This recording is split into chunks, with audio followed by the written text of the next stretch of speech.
তারা তেল থাকার পরেও বলবে নাই, বা নাই বলে অন্যজনকে ড্রাম ভরে তেল দিবে।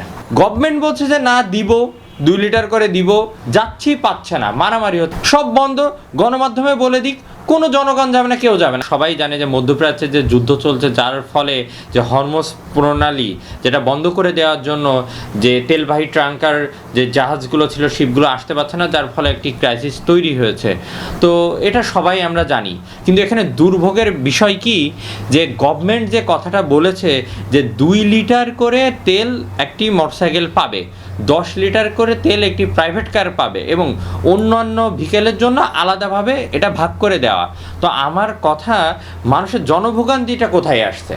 মানুষের জনভোগান্তি আসছে যে গভর্নমেন্ট এই নিয়মটা করে দিল, এই নিয়মটার ভিতরে মানুষ তেলটা তার বাইক বা তার পার্সোনাল ভেহিকেলটা রিফুয়েলিং করতে যাচ্ছে, তাহলে ওখানে করতে যে যদি শোনে পাম্পে তেল নাই, দীর্ঘ লাইনের সারি, 11টার সময় দেওয়া হবে, ইফতারির পর দেওয়া হবে, সেহরির পরে দেওয়া হবে, জুম্মার পরে দেওয়া হবে, এগুলো তো দরকার ছিল না।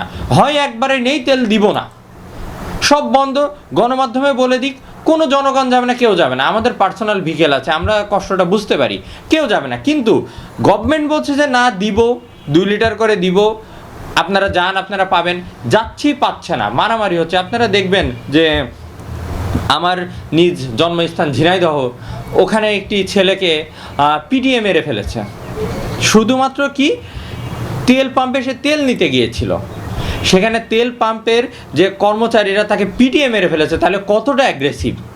তো আমার কথা হচ্ছে, তেল যদি আপনারা নিয়মই করেন 2 লিটার করে দিবেন তো দিবেন, যদি ওটা না থাকে বলে দিবে যে দিব না, কোনো জনগণ যাবে না নিতে।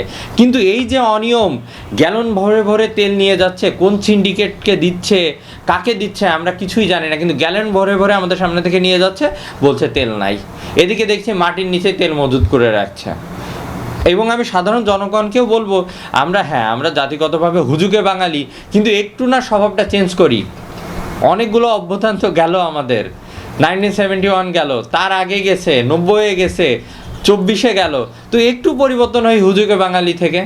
এই যে হুট করে ট্যাঙ্কি ফুল করতে হবে, তেলের মজুত করতে হবে, মানুষ রান্না করা পাতিল নিয়ে যাচ্ছে তেল নেওয়ার জন্য, এদিক থেকে আমরা একটু সরে আসি, সরকারকেও সুযোগ দিই, এবং সরকারকে বলবো তো তেল পাম্পে একটা নির্দিষ্ট সময়ের জন্য একটা এসআই আর 2টো কনস্টেবল পাঠাই দেন না, যে 2 লিটার করে তেল দিতে হবে, এর বেশি দেওয়া যাবে না, এর কমও দেওয়া যাবে না, কোনো যানজট সৃষ্টি করা যাবে না।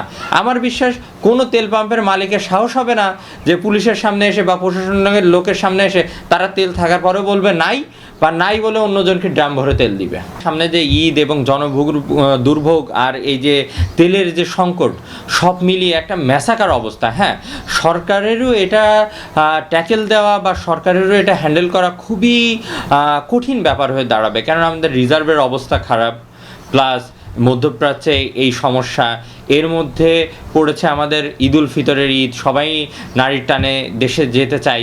তো আমি সরকারের কাছে একটা কথাই আবেদন করব যে আপনারা একটা সুশৃঙ্খল নিয়ম করেন, যে এই কয়টা বাস অমুক জায়গা থেকে অমুক জায়গায় ছেড়ে যাবে, এবং এর বেশি যাবে না।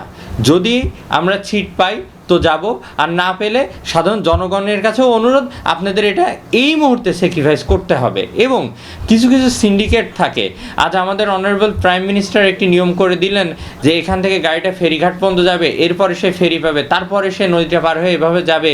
এই নিয়ম শুধু করে দিলে হবে না, টিভির স্ক্রিনে এসে ভাষণ দিলে হবে না, এটা বাস্তবায়ন করতে হবে। ওই ফেরিঘাটে কোনো চাঁদাবাজ আছে কিনা, সেই ওই চাঁদাবাজ কিভাবে চাঁদা তুলছে, গাড়িগুলো ঠিকভাবে যাচ্ছে কিনা, এটা তদারকি করার জন্য প্রশাসনের লোক 100% উপস্থিত থাকতে হবে, এবং কিভাবে উপস্থিত থাকতে হবে।